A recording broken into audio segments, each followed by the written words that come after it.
This is The Tease in Architecture, a podcast built to question. Welcome to the final episode of the series of 5 episodes, which we explore the transformation of Italian architecture during the 20th century, from rationalism and political ideology to post-war reconstruction and radical experimentation. And in this final chapter, we arrive at one of the most provocative moments of the late 1960s and early 1970s, a moment when architecture began to question its own purpose, when buildings became images, when exhibitions became architectural spaces, and when architects started asking whether architecture even needed to be built at all. So let's begin. When we think about Italian architecture, we usually imagine permanence. The Roman Empire, the Renaissance, monuments built to resist time. Italy carries one of the strongest architectural legacies in the world, a culture historically associated with harmony, proportion, and historical continuity. But during the 20th century, especially after World War II, architecture in Italy entered a deep crisis. Industrialization, political instability, rapid urban expansion, and consumer culture transformed not only cities but also the role of architecture itself. Architectural historian Terry Kirk, in his book The Architecture of Modern Italy: Visions of Utopia, argues that Italian architecture gradually moved away from historical continuity toward experimentation, ideological tension, and utopian speculation.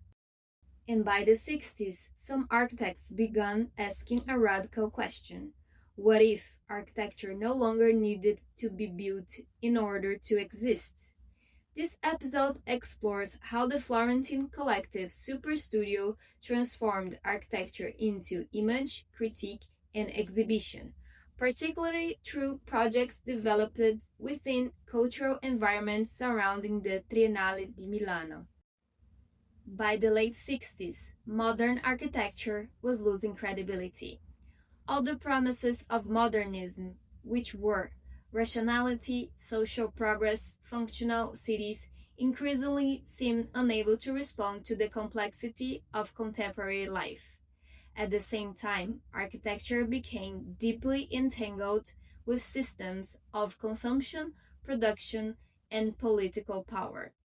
Architectural historian Manfredo Tafuri directly addresses this tension in his book, Architecture and Utopia: Design and Capitalist Development. For Tafuri, architecture could no longer pretend to operate outside capitalism or ideology. Even utopian projects eventually became absorbed by the very system they attempted to critique. This intellectual thinking became fundamental for radical groups to emerge. Groups such as Archigram in the UK explored technological and futuristic visions of the city. In Italy, among several experimental collectives, Superstudio became one of the most influential and the protagonist of this episode. Founded in Florence in 1966, Superstudio challenged the traditional definition of architecture itself. Instead of focusing on buildings, they worked through photomontages, collages, films, installations, and speculative visual narratives. Their projects circulated primarily through exhibitions and publications. In many ways, the exhibition became their true architectural space. The shift was especially visible within the experimental design culture connected to the Triennale di Milano, where architecture increasingly operated as discourse, image, and provocation rather than construction alone. And this transformation is essential. Superstudio was not trying to design better buildings. They were questioning whether architecture itself had become part of the problem.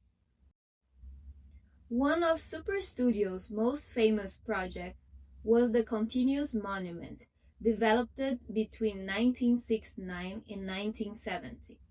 The project consists of a giant white grid structure extending endlessly across landscapes, cities, deserts, and oceans.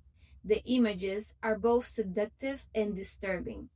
At first glance, the monument appears perfectly rational, almost beautiful, but the repetition becomes kind of overwhelming. The structure erases differences between places, cultures, and environments, and this was the critique itself.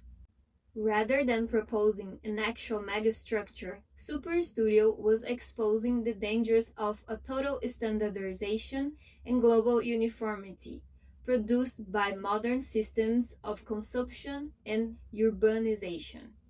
This project existed almost entirely through images, not through construction, not through technical solutions, but through photomontages exhibited as conceptual provocations.